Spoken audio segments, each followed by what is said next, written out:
ఎవరెవరైతే ప్రభుత్వం దగ్గర కాంట్రాక్ట్ పొందారో ఆ కాంట్రాక్ట్ పొందినటువంటి ఆ వ్యక్తులు వాళ్ళ దగ్గర మాత్రమే ఈడీ ఎందుకు ఆగిపోయింది అడగండి.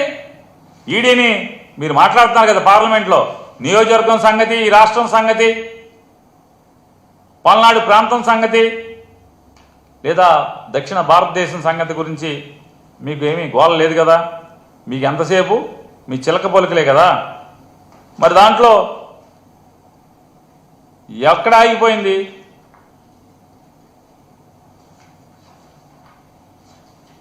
స్కిల్ స్కామ్లో ఎవరెవరైతే పాపాలు చేశారో, ఎవరెవరైతే ఈ రాష్ట్రానికి వెలుపల ఉన్న వాళ్ళు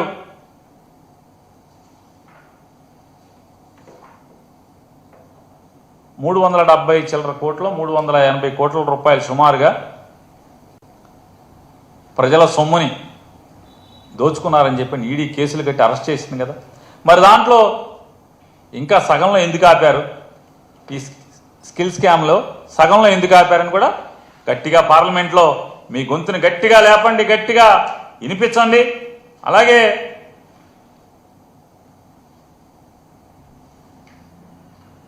కృష్ణదేవరాయలు గారు ఇవాళ మీరు చాలా పద్ధతిగా మాట్లాడుతున్నట్టుగా చెప్తున్నారు కదా. ఎక్సైజ్ శాఖలో ఎవరైతే ఎండీగా పనిచేసినటువంటి వాసుదేవ్ రెడ్డి గారు ఉన్నారో, వాసుదేవ్ రెడ్డి గారు 3 సార్లు కోర్టులో పిటిషన్ దాఖలు చేశారు. అయ్యా, నన్ను పోలీసు వారు వేధిస్తున్నారు, భయపెడుతున్నారు, భయభ్రాంతులకు గురి చేస్తున్నారు, నన్ను బెదిరిస్తున్నారు, 164 జడ్జి గారి ముందు వాంగ్మూలం ఇమ్మని చెప్పని, తప్పుడు వాంగ్మూలం ఇమ్మని చెప్పని బెదిరిస్తున్నారని చెప్పని వాసుదేవ్ రెడ్డి గారు ఎవరైతే 2019-24 మధ్యలో బెవరేజెస్ కార్పొరేషన్ ఎండీగా చేశారో, ఆయన సాక్షాత్తు హైకోర్టు న్యాయమూర్తులకి విన్నవించుకుంటే ఇవాళ అతన్ని అదిరించి బెదిరించి లొంగ తీసుకుని 164 స్టేట్మెంట్లు ఇప్పించి మీకు కావలసినట్టుగా ఒక తప్పుడు కేసులో ఏదో రకంగా ఎవరో ఒకరిని అరెస్ట్ చేయాలి, వైఎస్ఆర్ కాంగ్రెస్ పార్టీ వాళ్ళని, ఏదో రకంగా జగన్మోహన్ రెడ్డి గారిని అరెస్ట్ చేయాలి.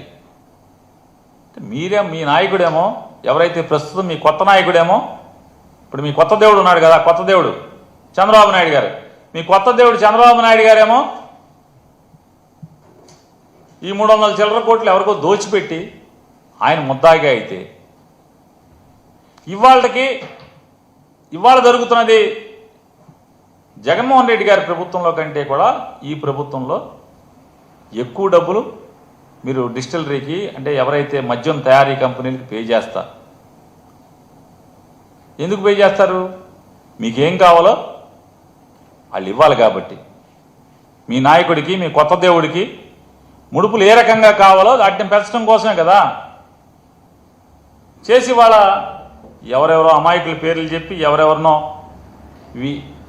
వైఎస్ఆర్ కాంగ్రెస్ పార్టీకి కానీ ఈ వ్యవస్థ కానీ సంబంధం లేనటువంటి వ్యక్తుల పేర్లు చెప్పి ఏదో రకంగా జగన్మోహన్ రెడ్డి గారి మీద ఎవరో ఒకళ్ళ పేరుతో మీరు ముద్దాయం చేయాలనేటువంటి తప్పుడు ఆలోచన కోసం పార్లమెంటును కూడా వాడుకోవటం, లోక్సభని వాడుకోవటం, ఇంతకన్నా దిగజారి రాజకీయాలు చేయటం ఇంకేమన్నా ఉంటుందా? ఇవాళ మీరు స్కిల్ స్కామ్ గురించి మాట్లాడితే బాగుంటుంది పార్లమెంట్లో. అలాగే మీ కొత్త దేవుడు ఆయన చేసిన పాపాల మీద ఇన్కమ్ ట్యాక్స్ ఇచ్చినటువంటి